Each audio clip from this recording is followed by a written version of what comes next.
ভিডিওটা অনেক দিনের, তো ভাবলাম তোমাদের সাথে একটু শেয়ার করি। এটা নবমীর দিনের ভিডিও। তো দুজনে মিলে বেরিয়ে পড়েছিলাম নবমীর দিন ঠাকুর দেখতে। আর এবার কিন্তু আমরা প্রতিদিনই ঠাকুর দেখেছিলাম দুর্গাপুজোয়। একটা দিনও কিন্তু বন্ধ দিইনি, প্রতিদিনই গেছিলাম প্রায় ঠাকুর দেখতে। একদিন মায়ের সাথে, কোনো দিন তোমাদের দাদাভাইয়ের সাথে।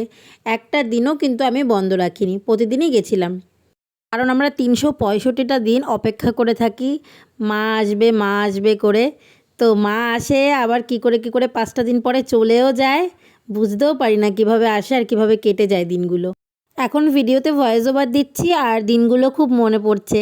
মনে হচ্ছে কবে আবার পুজো আসবে, কবে আবার সাজবো, কবে আবার সবাই মিলে ঘুরতে যাব। এর আনন্দ অন্যরকম, সেটা তোমরা সকলেই জানো। তো ঠাকুর দেখা হয়ে গেছে, এখন দুজন মিলে যাব, একটু খাওয়া দাওয়া করব, বাড়িতে বাবা মার জন্যও খাবার দাবার নিয়ে যাব। আমরা এখন চলে এসেছি পেট পুজো করতে। সারাদিন এত ঘোরাফেরা করলাম, পেট পুজো না করলে হয় বলো? তো বড়মশাই দেখো ডিসাইড করতে পারছে না ঠিকঠাক করে যে কি খাবে। তো আমি আমার বড়মশাইকে বললাম যে চলো দুজনে মিলে বাড়ি চলে যাই, বাড়িতে সব খাবার দাবার নিয়ে যাই, গিয়ে বাবা মার সাথে বসে একসাথে খাবো। আর সত্যি বলতে বাবা মার সাথে বসে খাওয়ার আনন্দই আলাদা। তোমরা যারা যারা বাবা মাকে ভালোবাসো তারা তারা ভালোভাবেই জানো। আর আমি মনে করি পৃথিবীতে বাবা মার থেকে আপন কেউ নেই। তুমি বিপদে পড়লে তোমার বাবা মাই তোমাকে দেখবে। বাবা মাকে একটু ভালোবেসো, বাবা মাকে একটু আনন্দ দেওয়ার চেষ্টা করো।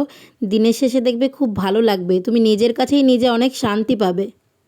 তো আমরা খাবার নিয়ে নিয়েছি আর বাড়িও চলে এসেছি। মা এখন আমাদের সবাইকে খাবার বেড়ে দেবে, আমরা একসাথে সবাই খেয়ে নেব খুব আনন্দ করে। তো চলো আজকের ভিডিওটা এখানেই শেষ করছি। দেখা হচ্ছে অন্য কোনো মিনি ভ্লগের সাথে। ততক্ষণ সবাই ভালো থেকো, সুস্থ থেকো।